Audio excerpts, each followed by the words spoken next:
being gay isn't cheap. It's not. Being gay isn't cheap sometimes. In a move straight out of Grindr, an Australian man named Dwayne Antojado used 109 fake profiles to open insurance claims totaling $120,000 to fund his party life in the gay scene. Parties, drag, gym memberships, there's probably some tanning in there somewhere. Being gay can be expensive, but is it worth it?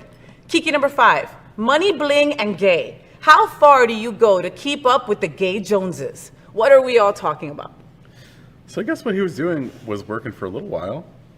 But he was doing illegal shit, though. He was doing You can't be doing that. I mean, like, does being part of a gay community, being included, would you go so far as to commit fraud to get the money needed for these things? Like, are you that threatened by our community? Not threatened.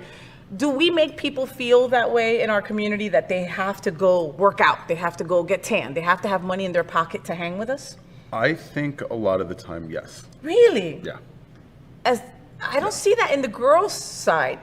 So tell me about that in the boys' side.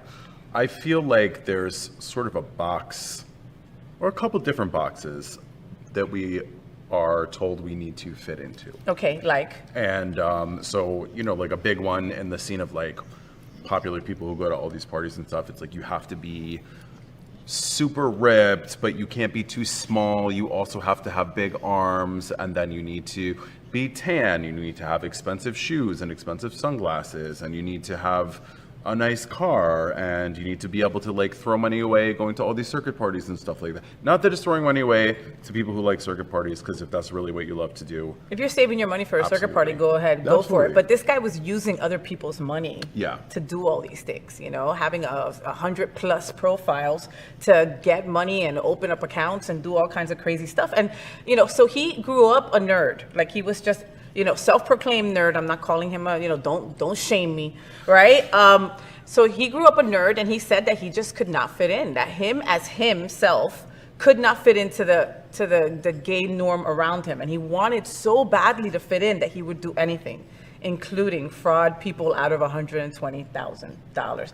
I didn't, it's sad. I didn't know how bad it could be, but I've got gay boys that say, oh yeah, you don't know what it's like, Faye. It's a lot of pressure to be a gay boy. You've got to be thin, you've got to be skinny, you've got to know the right people. And I thought that there was a group for every boy, but I guess there's not. Like the main group. You remember in high school there was like the art kids table, and then there was the jock table, then there was the theater people table, and then there was like the stoner table, and whatever. It's kind of like that, but like the popular table is still the popular table. You know what I mean? Yeah. And it's kind of like an interesting illustration of our community, of like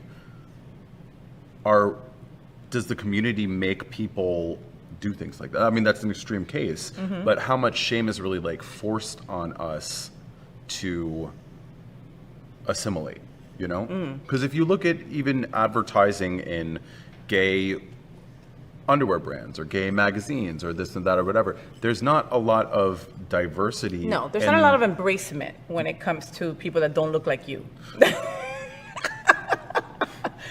And we make a big deal of it. If somebody puts somebody that's maybe a little, has a couple of extra pounds, we're like, woohoo, yay, they use somebody that's normal figure. We have to make a big deal of it because it almost never happens. While it should be normal from the jump, But are we that shallow? Like, I've got a friend who used to be chubbier. He decided to change his lifestyle. Now he's skinny mini. And has his own company, and he has turned his back on some of the people that he used to be with before that maybe weren't so good looking and so cut and so in the in crowd. And that's common. Look, you were like, yeah, okay. Yeah, no, it happens like that. It's kind of a bummer. Boys, you should be less shallow. I kind of like you though, shallow. So, did you enjoy the show? I know you did. So make sure to click subscribe so you won't miss any of the events, news, or interviews right here on the Faye What Show. Ring the bell at the bottom of the screen, right there, so you'll be alerted every time we're live. You can also click on the Happening Out Television Network logo so you can see all of the shows on the most diverse LGBTQ+ media network. Find out just what we're doing to bring the L and the G together right here on the Faye What Show. Get the